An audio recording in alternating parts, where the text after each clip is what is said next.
A veure, fem aquestes entrevistes online a través dels canals de la SEC gràcies al suport de la Institució de les Lletres Catalanes.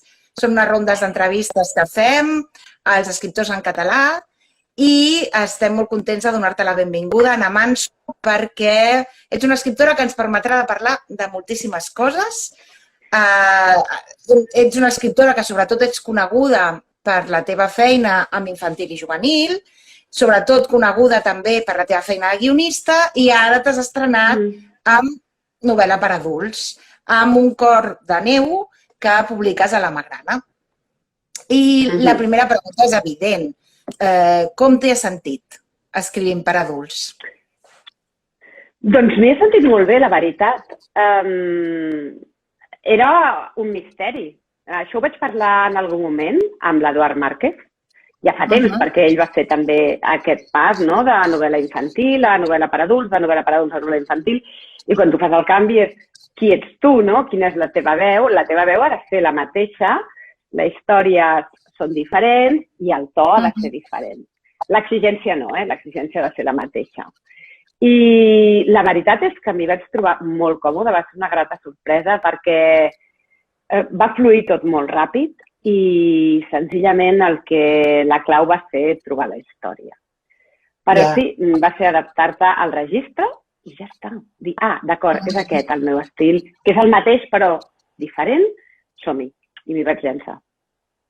Jo sempre he pensat que una de les dificultats d'escriure per nanos és, com diu la protagonista, de fet diu, escriure per nanos, ella, doncs ho direm també com ella, doncs és que en certa manera hi ha coses que potser no les pots dir d'una manera tan natural. És a dir, t'has sentit més lliure escrivint per adults? Per una part m'he sentit més lliure, perquè sí que és veritat que hi ha temes més crus que els pots enfocar d'una manera directa. D'altra banda, també hi ha moltes opcions estètiques que has d'aprendre, que en literatura infantil i juvenil te les pots permetre i aquí potser no tant.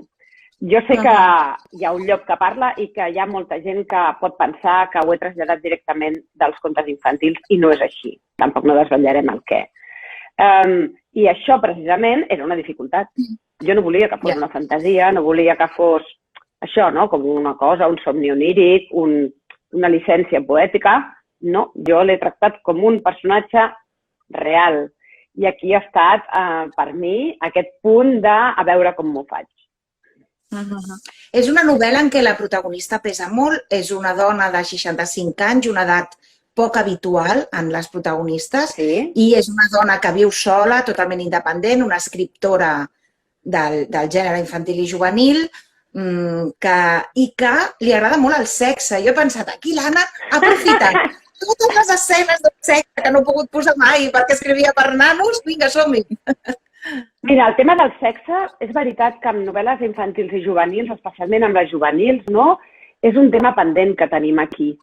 I us he de dir una cosa, ja no és tant ni pels propis autors i autores ni per les pròpies editorials, sinó perquè realment hi ha una prevenció cap a la rebuda, i fins i tot no cap als joves, evidentment, sinó cap als pares i mares, cap a les famílies, que es poden esverar si troben en segons quins llibres que es fan llegir als instituts i escoles unes al·lusions directes que després ells es van a comprar llibres o els agafen de la biblioteca i se'ls troben.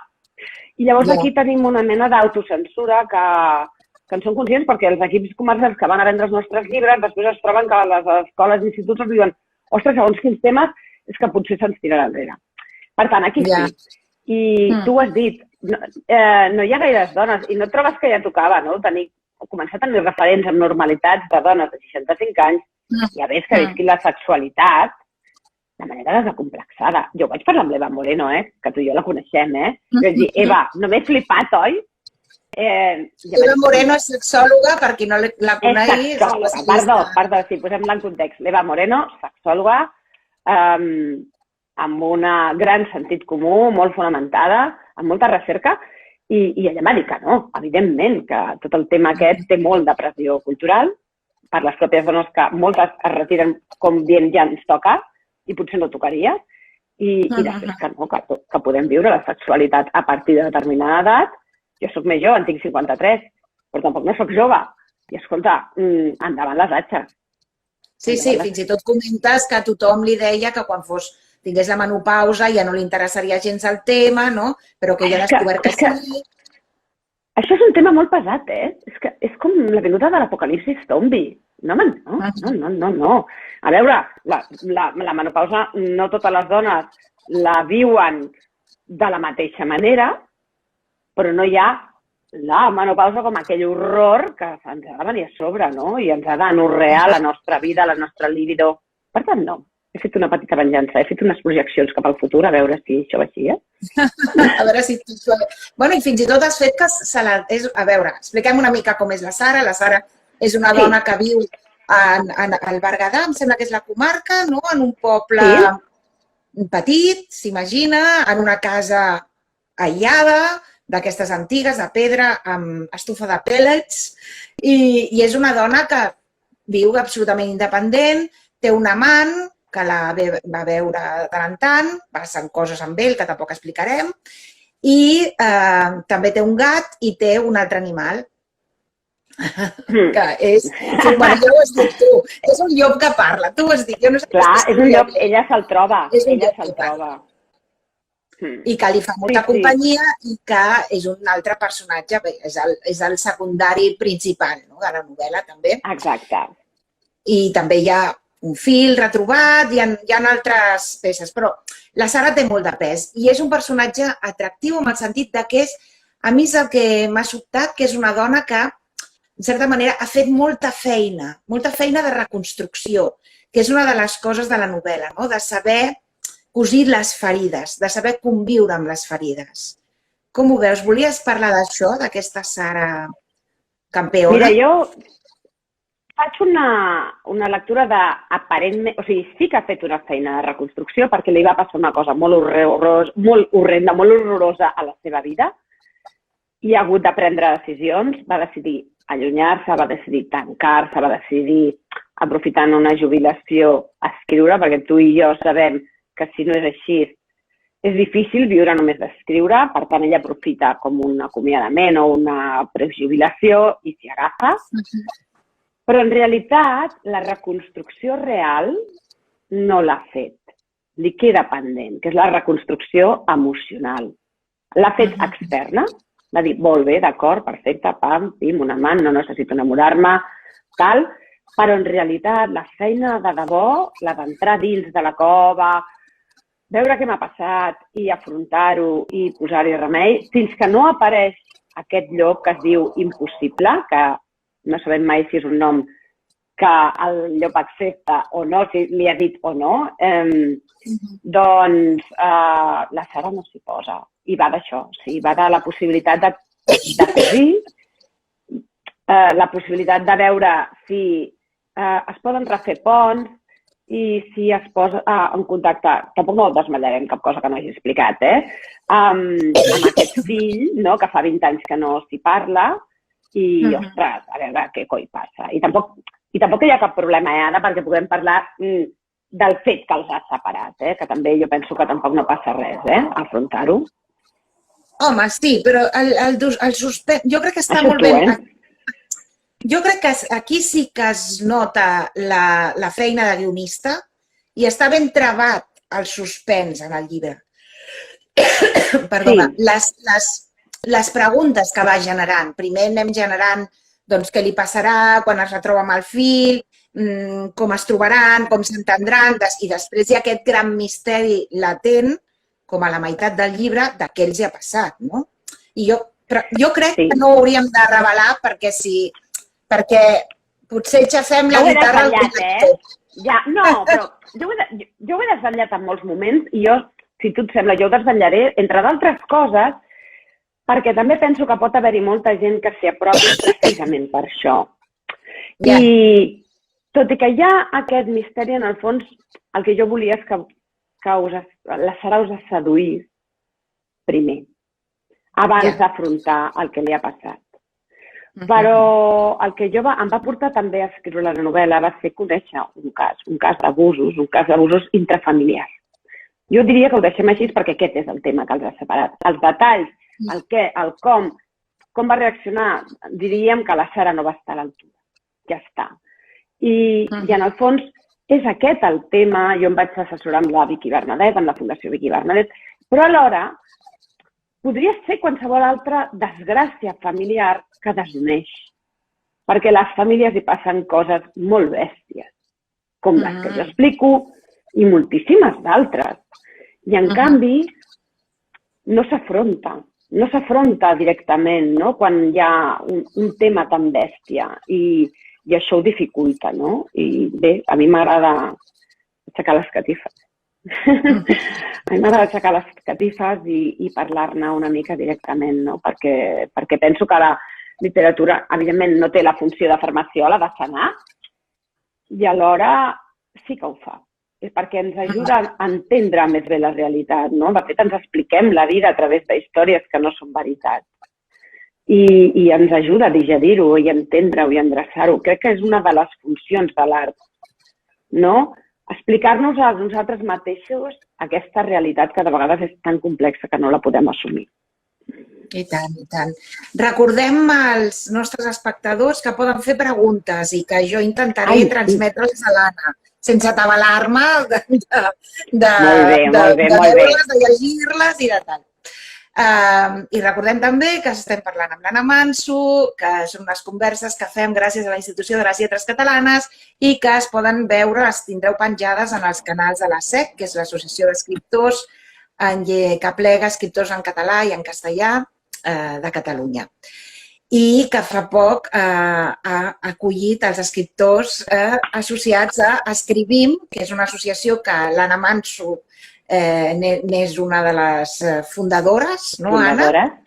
I que ha treballat molt durament i treballa molt durament, ara juntament amb la SEC, per la qualitat de vida dels escriptors, podríem dir, per la possibilitat de reivindicacions professionals, no? Sí, jo hi crec molt en l'activisme, jo hi crec molt en l'activisme cultural, perquè la gent té la sensació que la gent que treballem amb la cultura, és a dir, no, que la gent que fem cultura escrivim, dissenyem, és igual, qualsevol realitzador. Ho fem una mica com per gust, que és una més a més, i ens agrada recordar que som treballadors de la cultura. No, els escriptors també, i que està bé reivindicar els nostres drets professionals, igual com sindicats, qualsevol, és igual que tots els treballadors. De fet, en alguns moments de la novel·la, el fet que la protagonista sigui escriptora et permet també fer algunes pinzellades sobre el tema, no? Com quan, per exemple, parla amb l'amiga i l'amiga la felicita quan és a punt de... Ai, ara tenim una pregunta. Fuera de Catalunya no comprens el català. Ui, això no és una pregunta. Diuen que no l'entenen perquè és a la SEC de fora de Catalunya. Ai, aquesta xerrada, sentint-ho molt. Aquestes xerrades són en català. El llibre està traduït al castellà, Anna? Encara no, esperem. Tinc a la meva gent treballant-hi fermament. Vull dir que sí. Esperem que aviat ho puguem, no sé. Pues... Quizás de aquí poquito tendremos el libro en castellano y podrás también leerla. Escuchar esta entrevista no, pero leer a Anna. Doncs Anna, que et deia, en un moment rep la gran notícia, l'escriptora, que la traduiran a l'anglès, que és un miracle, com tu dius. És el nostre, com diu mit, em sembla que utilitzes aquest terme, no? I aleshores l'altra, l'amiga, que no està en el món editorial, s'imagina que ara la Sara serà milionària, no? Milionària. I dius, prefereixo no dir res per no desencantar-la, però la vida real de l'escriptor no és aquesta. No, de fet, jo faig una mica la broma de l'únic de ciència-ficció i de fantasia que he posat és això, que vingui un editor anglès i et compri un llibre abans de publicar-lo. Primer perquè és anglès, no? I després, ostres, no? Però sí que és possible, jo hi crec, vull dir que soc una gran... I no és ingenuïtat. Jo moltes vegades penso que tenim un autoodio, una imatge de la nostra pròpia literatura que no és l'adequada. Penso en la literatura infantil i juvenil. En l'adulta crec que ja hem fet una mica aquest pas de valorar què som i anar més enllà de les nostres fronteres. Ara mateix penso que no valorem exactament el que tenim i crec que és perquè la majoria dels autors d'aquí publiquem en col·leccions escolars que són molt modestes a nivell de factura i perquè no tenen aquest glamour d'un àlbum il·lustrat, no? I això llueix poc, però les històries són el mateix si tenen una tapa en rústica dura, si van en edicions de 9 euros, que si estan en un llibre bonic. I crec que aquí em faltaria una part de saber promocionar millor aquestes històries més enllà d'aquestes col·leccions escolars que fan que hi hagi molts nanos que llegeixin i molts petits i joves. Sí, aprofito allà per fotre-hi cullerada. Clar. Després també comentes que jo t'he entès perquè estic en el meollo, no sé si tothom entendrà quan dius a Catalunya hi ha més... Com t'ho fas venir bé? Hi ha més lectors que gent que compra llibres, una cosa així, dius, en un moment. Home, sí, és a dir, està molt bé l'interès de tantíssima gent per escriure, però tenim un problema, i més que lectors, perquè jo crec que els lectors van pujant, tenim un problema molt greu, que és el problema que hi ha poca gent que compra llibres. I ens agradi o no, no és una qüestió que decidim ni tu ni jo, ni la SEC en aquests moments, els escriptors vivim perquè les editorials ens paguen avançaments i els llibres es venen, d'acord? No tenim un sou públic. I, per tant, si els nostres llibres no es venen, doncs llavors no podem viure. Ara aquí ja ens aniríem a fer el míting sindical sobre el pagar per lectures i coses d'aquestes que se'ns en va una mica, però sí, hi ha molta feina per fer. Per tant, sí, la Sara s'ho mira des de fora. A mi m'interessava que fos escriptora perquè era un ofici solitari i ella necessita estar sola per no assumir tot el que li ha passat. D'acord? Però en aquest cas té una mirada una mica més còmoda perquè ella, és això, no necessita la literatura per viure perquè té una pensió, però alhora té una visió lúcida del que és el seu ofici. Com crec que la majoria de gent, que a més, la gent que de literatura infantil i juvenil tenim una singularitat. I és que visitem moltes escoles. Jo faig la broma a Instagram des de fa uns anys i m'invento el hashtag Mansotour i poso el curs, no? Aquest any serà Mansotour, ja l'he fet, ja vaig començar el 22, 23. I visitem la SEC, la Meca, la Vall d'Andorra i, per tant, estem molt en contacte real amb el que passa als centres escolars i el que passa al país en el sentit de la lectura i tenim molt bona informació i hi ha moltes coses a millorar. És a dir, que aquest contacte directe que tens amb els lectors joves en el món dels adults és molt diferent. Ja has començat a tenir feedback del llibre?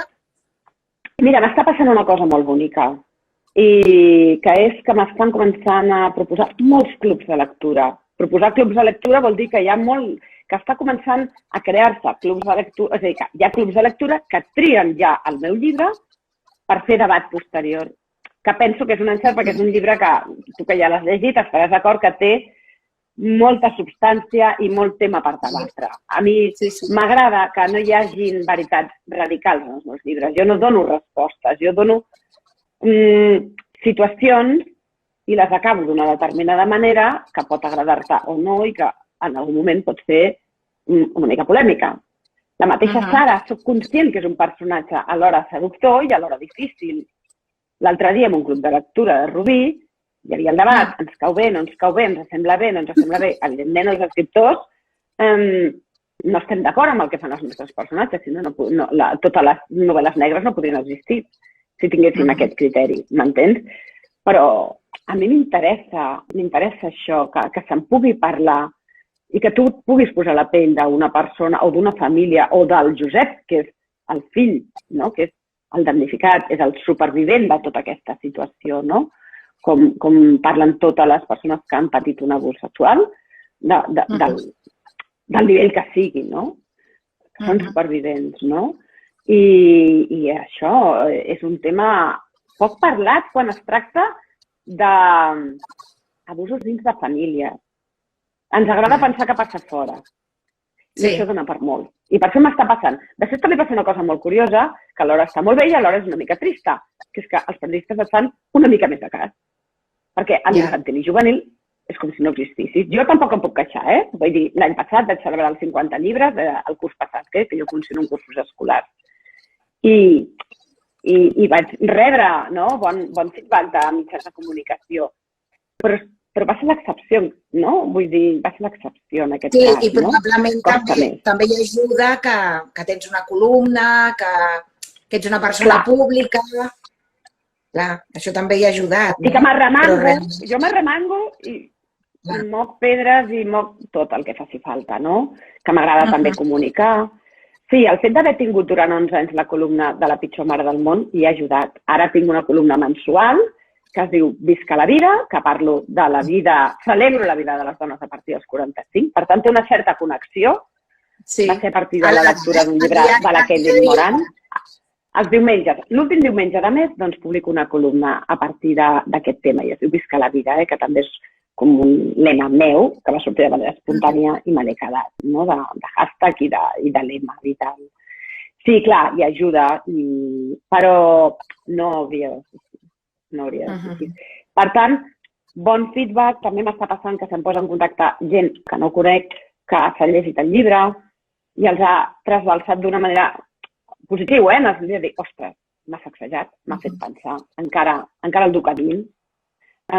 És molt bonic. La veritat és que és molt bonic. Vull dir que, clar, no tens aquesta anada directa a les escoles, però van passant coses. Per aquí diuen visca la Manso. Visca! Ai, Carles. Visca, gràcies.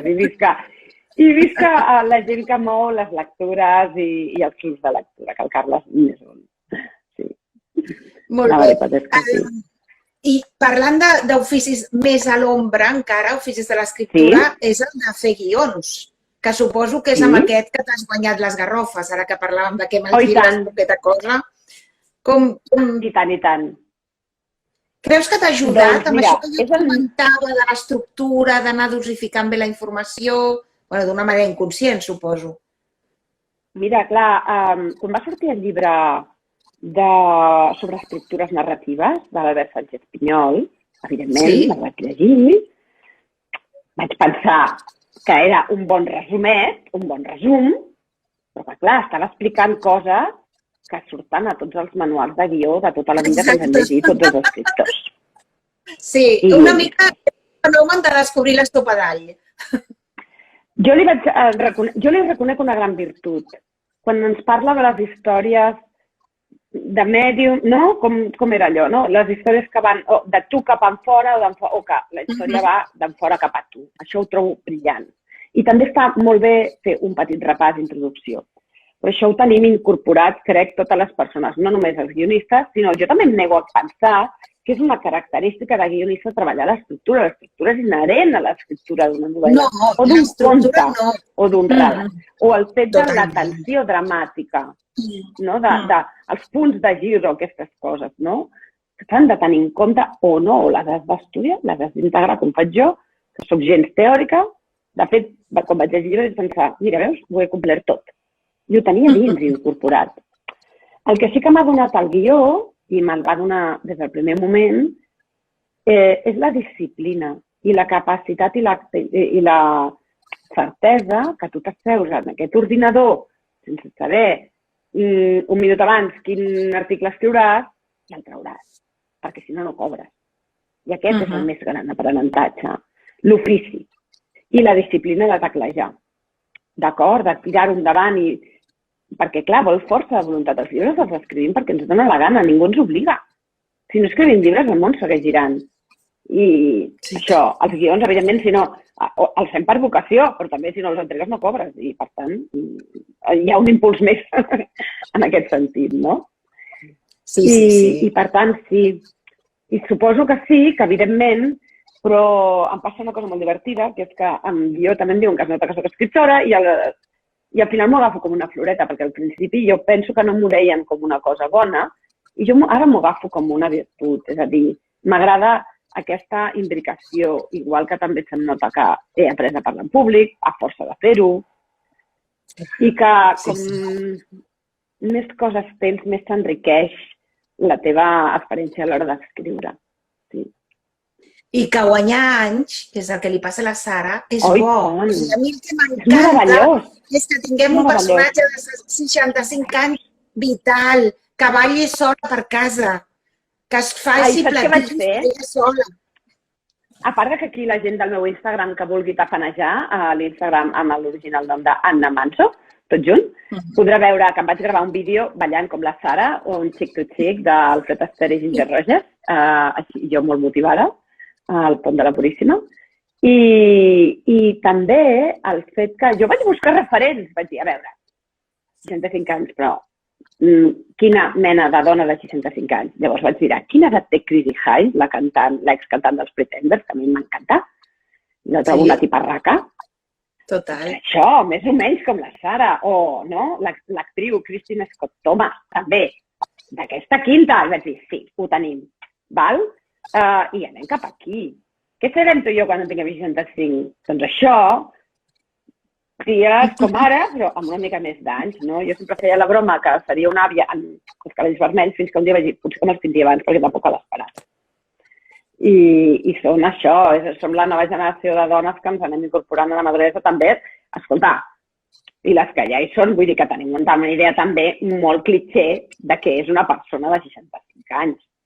I entre d'altres coses, clar, entre d'altres coses aquí també m'agrada desmuntar el mite que la gent gran és bona gent pel sol fet de ser gran. A veure, amb perdó, Pinochet i grans dictadors que es van morir a edats venerables i no eren bona gent, diguem-ne, per dir-ho fi. No, eren uns cabrons. I la Sara no s'ha portat bé i té 65 anys, val? No, i fins i tot en el llibre dius que en essència sempre som això. En essència sempre som el mateix. És que som el mateix. No? Jo quan penso quan tenia, no sé, 10 anys i l'essència és el mateixa, no? Evidentment, l'experiència de vida o el que saps o el teu entorn o el que pots fer o el que et permeten fer, no?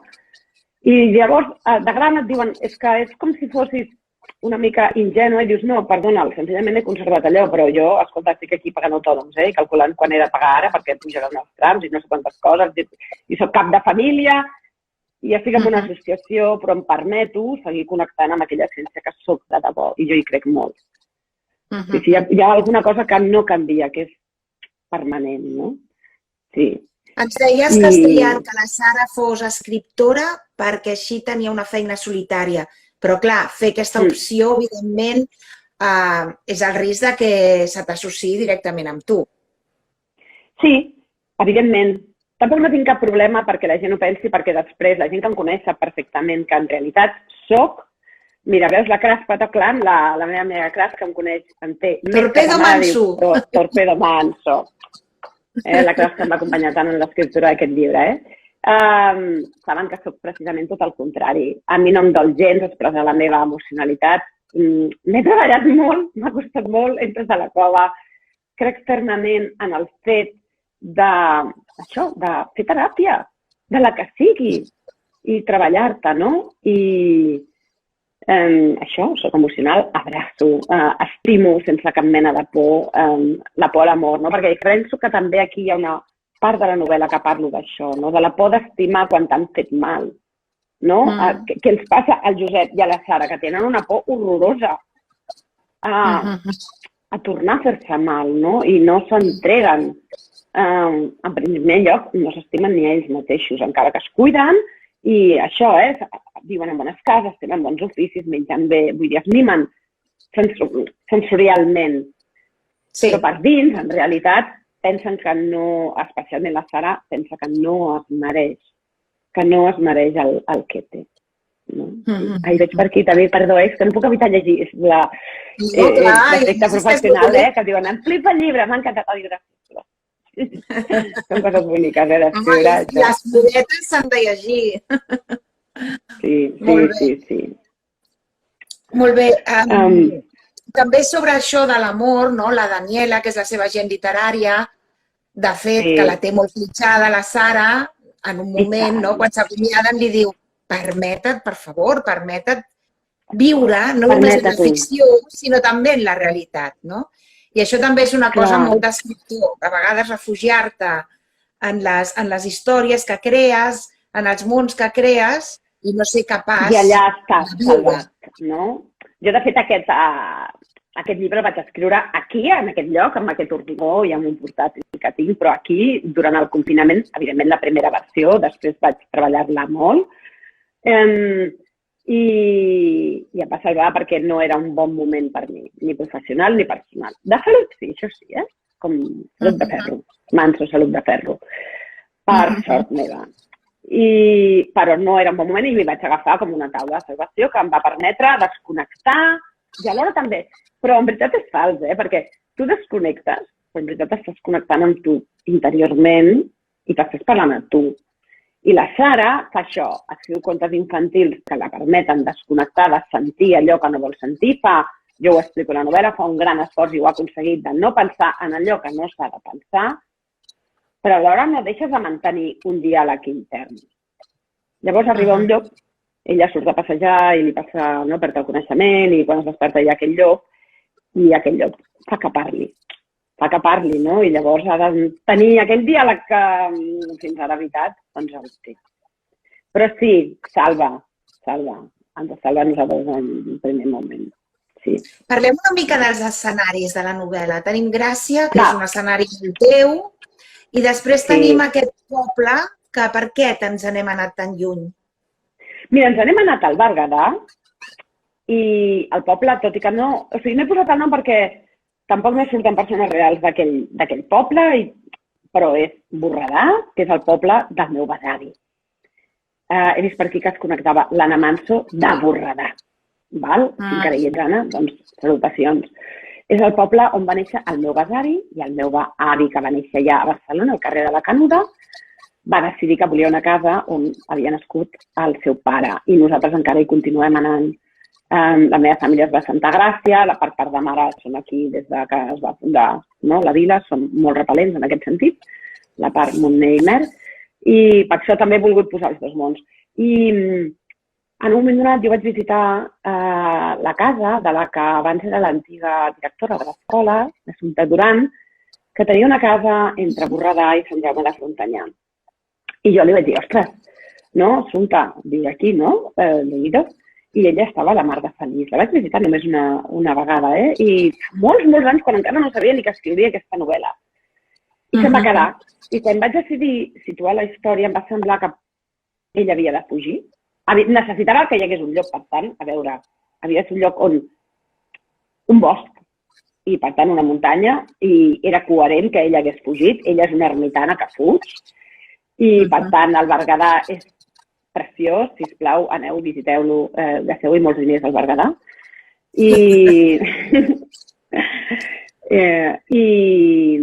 I, per tant, me'n vaig recordar de la casa de l'Assumpta, que és una persona absolutament sociable, que no té res a veure amb la Sara, i la vaig situar allà. Llavors va passar una cosa meravellosa, que és que l'Assumpta va deixar aquella casa i ho va posar en l'Instagram i va posar el nom de la casa que jo no recordava en absolut, però esclar, et queda, suposo que dins. Com es diu la casa? Les Lloberes.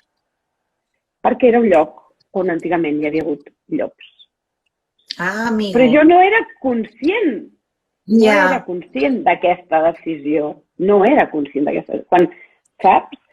En fi, són coses boniques que també van passar. I de fet jo, des del moment en què em poso a escriure el llibre, comencen a haver-hi llops, exemplars de llops que travessen els Pirineus perquè venen d'Itàlia, on hi ha, com aquí ens passa el senglar, doncs allà passen els llops i estan tornant, i el llop torna. El llop torna a Catalunya. Això passa sempre, no? Quan estàs escrivint una cosa, de cop i volta, només fas que rebre inputs d'aquesta història, no? El teu cas, llops, Llops. Mira, ves? Mira, jo, per exemple, tinc aquí una cosa per ensenyar-vos, que és una petita figureta de bronze de la Carme Soler Vendrell, artistassa catalana, que jo m'estimo moltíssim, i us l'ensenyo perquè el Nadal abans del confinament, abans de saber que ens tancarien, abans de saber que jo tindria, volgués o no, temps per escriure, la vaig anar a veure al seu estudi, que l'obre cada Nadal, i vaig veure aquesta figureta, i li vaig dir, ostres, Carme, que bonica, i jo tinc al cap un dia escriure un llibre així viatjat. Ai, espero que aquest 2020 tingui temps ni que sigui de començar unes pàgines. I li vaig dir, però mira, fem una cosa, tu la tindrem d'esquer. I quan jo l'hagi acabat, ni que sigui la primera versió, et truco i te'l compro. I, ostres, clar, va venir el confinament, la sèrie de Com si fos ahir, que és la sèrie on jo treballo, es va aturar, ens vam quedar sense feina, em vaig posar a escriure el llibre i va acabar el confinament i jo havia acabat la primera versió i la vaig poder trucar i dir-li, Carme, ja m'estàs guardant el llop perquè, i a més ja té nom, es diu Impossible, i el tinc aquí, és una moneta. Evidentment. I també hi ha, de fet, la presència de la neu al llibre és fonamental, també és una presència simbòlica. És fonamental també des del títol, no? Recordem, el títol és Un cor de neu. Per què aquesta existència amb la neu? Primer perquè utilitzo el conte d'Andersen, La reina de la neu, com un referent, com un fil que uneix aquesta mare i aquest fill i que em serveix per parlar de l'amor, de la manera d'estimar. I perquè m'agrada jugar amb el contrast d'una persona que es refugia en la neu, amb la gelor, amb el fred, que el fred insensibilitza, quan tenim una lesió, el primer que diuen és posa't gel. Jo ho dic així perquè jo ara tinc una condiolitis i en fi, ho vaig fent, de tant en tant em poso una mica de gel per no sentir-ho. I m'agradava aquest fet que ella s'hagués refugiat a despit que no li agrada la neu. I aquest fet que universalment sembla que la neu ens ha d'agradar a tots i pot ser que no, que et molesti. Igual que les famílies sembla que han de ser el niu meravellós per a tothom i pot ser que no ho siguin. També em va anar bé perquè així ella rellisca amb la neu i es troba a aquest lloc. I sobretot per això, pel conte d'Andersen de La reina de la neu, on una nena va a la recerca del seu millor amic que se l'ha endut la reina de la neu, perquè ell li ha caigut un tros de mirall que el diable ha creat i que fa que si se't posa dins de l'ull tu ho vegis tot negatiu i per tant s'ha com tornat un noi fred i fosc i quan la reina de la neu li diu vine amb mi, ell deixa tirada a la seva amiga i se'n va. I la verda el salva abraçant-lo i ponent-se amb llàgrimes i se li fon. I jo de petita deia, ostres, que bonic, no? Tant de bo l'amor fongués les pedres. Allò que es diu, l'amor fon les pedres. M'agradaria que fos així, i m'agradaria, de debò m'agradaria. Aquesta nena infantil que encara tinc a dins li agradaria, però evidentment l'adulta sap que no n'hi ha prou amb això, no? Que hem d'aprendre a estimar bé. Que no n'hi ha prou. Tant de bo a les escoles es parla molt d'emocions i a mi m'agradaria que es parlés més de relacions humanes i de bon tracte dels uns amb els altres. I quan parlem d'amor ja no estem parlant d'amor sentimental, sinó d'amor entre tots nosaltres. I no es tracta ni d'educació ni de civilitat, ni d'urbanitat, allò antic que feien els nostres pares, no? Es tracta de relacions humanes. I quanta feina ens estalviaríem si ens sabéssim estimar una miqueta bé. Escolta, no hi ha millor manera d'acabar l'entrevista. Amb aquesta frase. Aquí, amb el fermall. Hem fet un fermall, A veure si aprenguéssim a estimar bé, no? Molt bé, doncs amb un cor de neu no és un manual d'instruccions per estimar bé, però és una gran història. És una novel·la. Per tant, és una història que ens fa pensar, que ens fa identificar-nos amb uns determinats personatges i que fa que el lector hi posi les seves circumstàncies i se la faci seva, que és el que volem tots els escriptors, que els nostres lectors les facin seves les nostres històries. I que llegeixin, que passin pàgines i se les acabin. Molt bé, doncs felicitats. I gràcies a la SEC i a la LC. Molt bé, que vagi molt bé, doncs. Adéu. Gràcies. Bona nit a tothom. Adéu. Bona nit.